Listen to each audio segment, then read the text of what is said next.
Salat Idul Fitri dan Idul Adha menurut madhab Syafi'i dan menurut madhab Malikiyah hukumnya adalah sunnah muakkadah.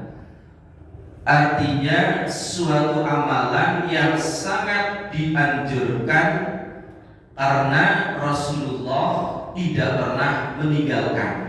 Itu namanya sunnatun muakkadah limuwadhabatihi sallallahu alaihi wasallam alaiha. Dikatakan sunnah muakkadah karena Rasulullah senantiasa melaksanakan, tidak pernah meninggalkannya. Sedangkan wa'inda Abi Hanifah wajibatun ainan. Sedangkan menurut Imam Abu Hanifah, salat Id merupakan fardu ain, wajib ain. Jadi ketika ada orang tidak melaksanakan salat Id, hukumnya berdosa menurut Imam Abu Hanifah. Wa indal Imam Ahmad wajibatun kifayatun. Sedangkan menurut Imam Ahmad, salat Id hukumnya adalah wajib kifayah, fardu kifayah. Artinya ketika sudah ada yang melaksanakan di suatu daerah, yang lain sudah gugur kewajibannya.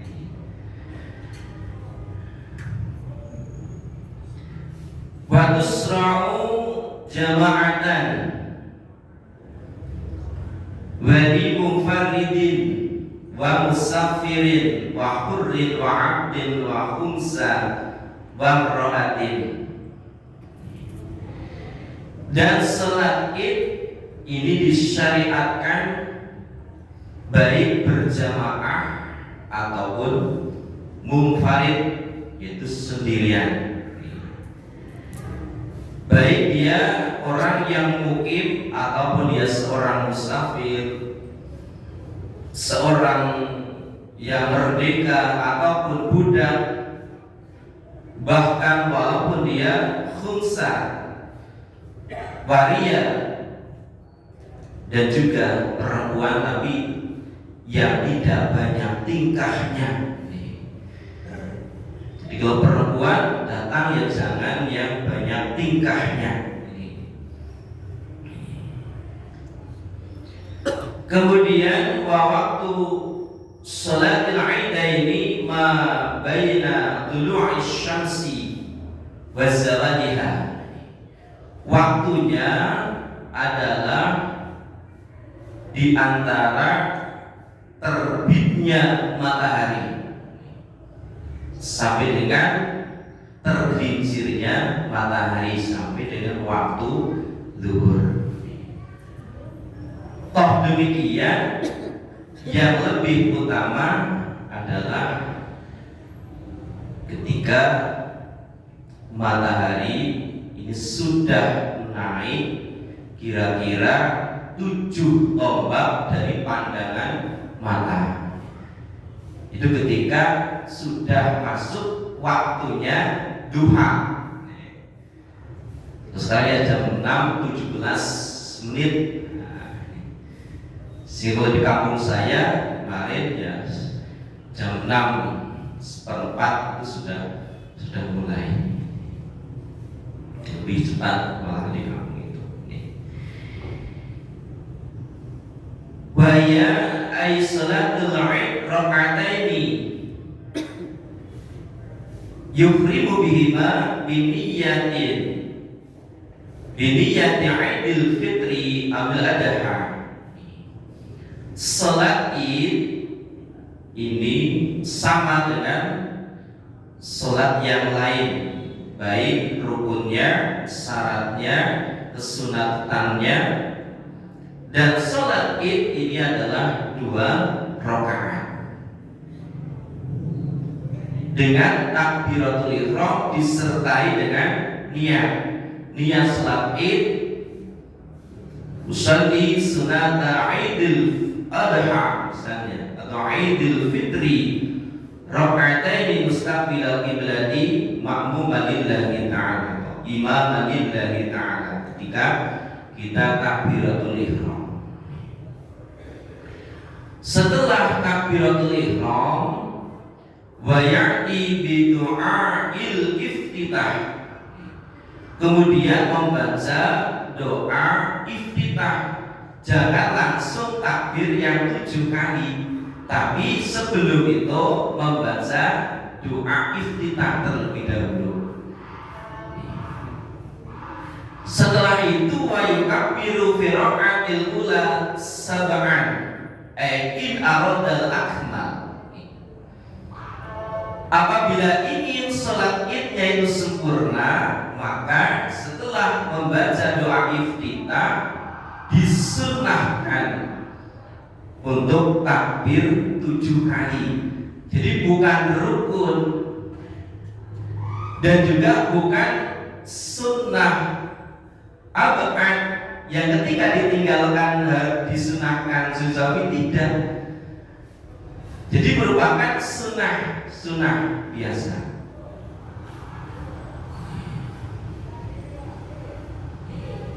Jadi kalau ingin lebih sempurna, supaya takbir 2 kali sebelum membaca suratul Fatihah.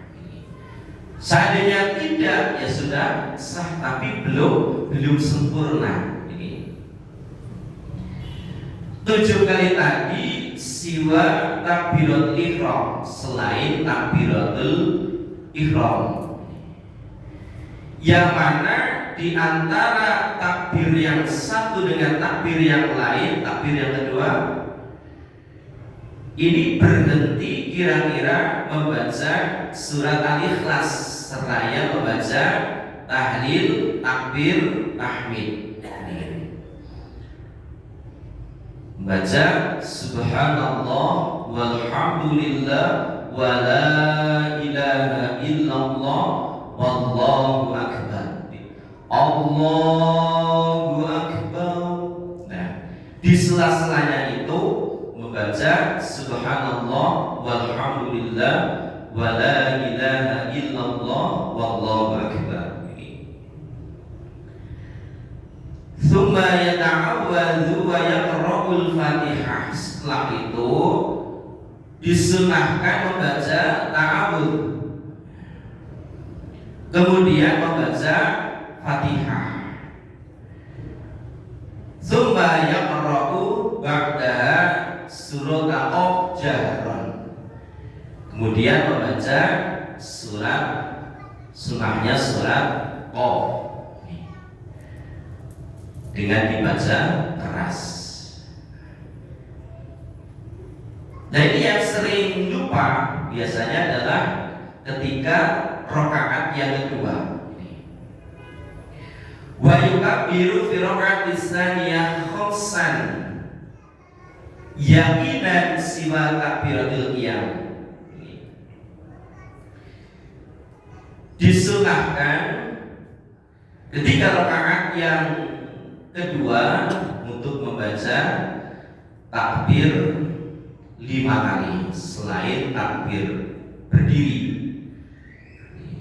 seraya mengangkat kedua tangannya ketika takbir.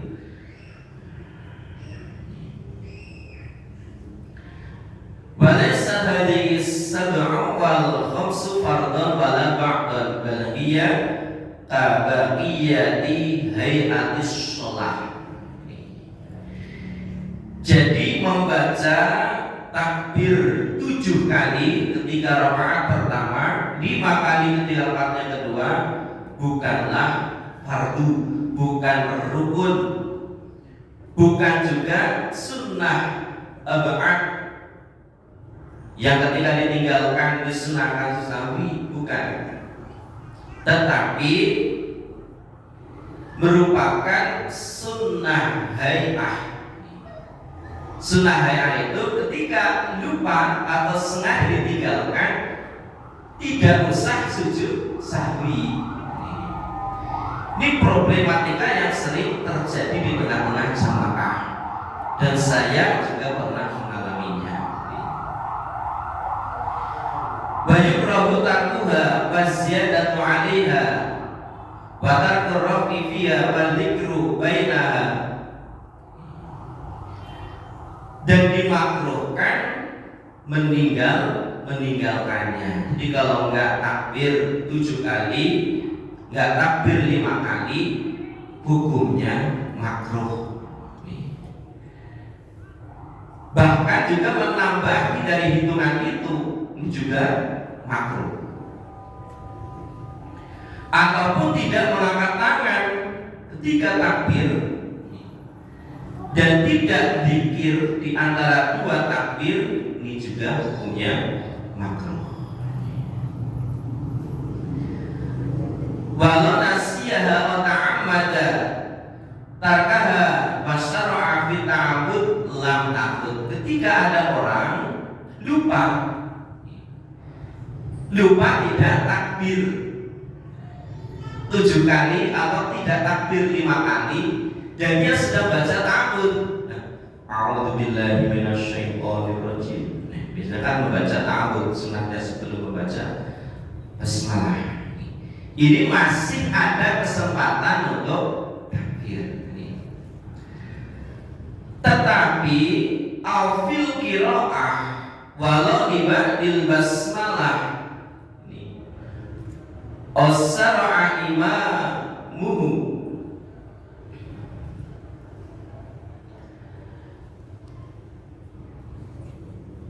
lawalam yutammaha huwa fatas difawati mahaliha. Tapi ketika sudah membaca basmalah, ini sudah bismillahirrahmanirrahim, ternyata lupa, ya gak usah jamaahnya itu mengingatkan, gak usah subhanallah, gak usah. Kenapa? Karena dia sudah masuk kepada rukunnya daripada sholat. Jangan sampai kita mengejar kesunatan, meninggalkan rukunnya sholat yang sedang dilaksanakan.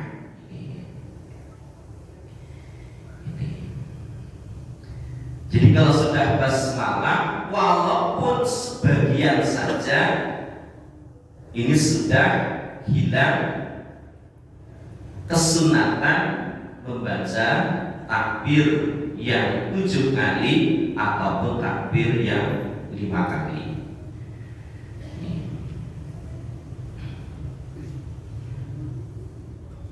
Summa yata'awwadu summa yaqra'ul Fatihah was suratu iqtarabat jahrah. Setelah tadi di dalam rakaat yang kedua membaca takbir 5 kali, kemudian disunahkan untuk membaca ta'awudz secara pelan, kemudian membaca Fatihah, kemudian membaca surat Iqtarabat. Ini menurut hadis riwayat Muslim. Sedangkan menurut hadis dari Nu'man bin Bashir, annahu sallallahu alaihi wasallam kana yaqra'u fil adha wal fitri sabihisma rabbikal a'la wa hal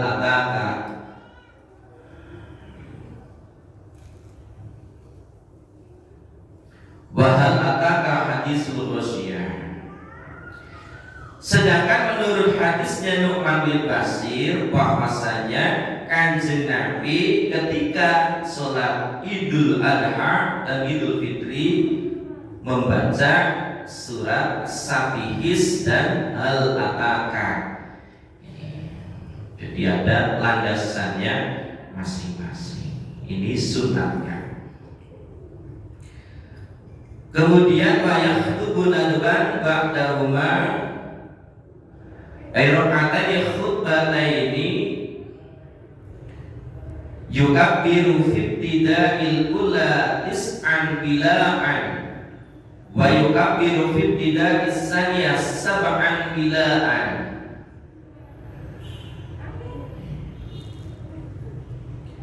Setelah itu ketika berjamaah